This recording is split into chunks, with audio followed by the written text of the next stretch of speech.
होली की पौराणिक कथा। होली का त्योहार हर वर्ष फाल्गुन मास की पूर्णिमा को मनाया जाता है।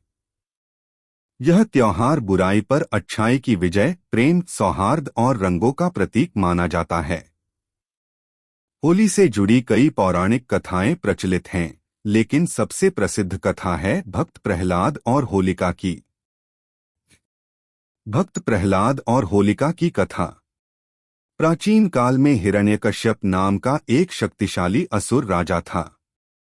उसने भगवान ब्रह्मा से वरदान प्राप्त किया था कि उसे न कोई मनुष्य मार सकता है, न कोई जानवर, न दिन में मारा जा सकता है, न रात में, न घर के भीतर और न बाहर, न ही किसी अस्त्र या शस्त्र से मारा जा सकता है। इस वरदान के कारण हिरण्यकश्यप अभिमानी और अत्याचारी हो गया। उसने स्वयं को भगवान घोषित कर दिया और अपने राज्य में यह आदेश दिया कि केवल उसकी पूजा की जाए। लेकिन उसका पुत्र प्रहलाद भगवान विष्णु का परम भक्त था। वह हर समय भगवान विष्णु की भक्ति में लीन रहता और उनकी स्तुति करता।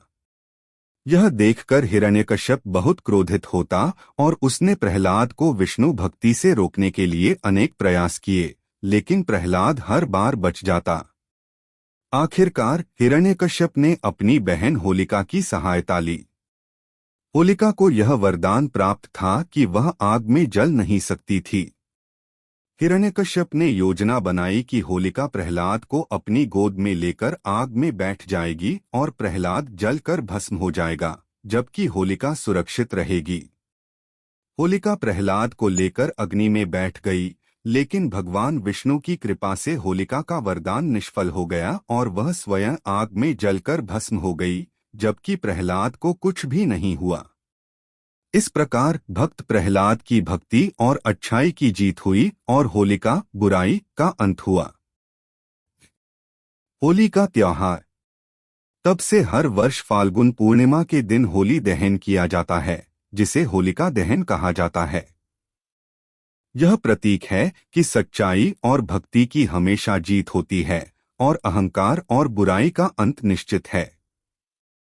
अगले दिन रंगों का त्योहार मनाया जाता है, जिसमें सभी लोग आपसी भेदभाव भूलकर एक दूसरे को रंग और गुलाल लगाते हैं तथा प्रेम और सौहार्द का संदेश फैलाते हैं। इसी कारण होली का त्योहार बुराई पर अच्छाई की जीत के रूप में मनाया जाता है।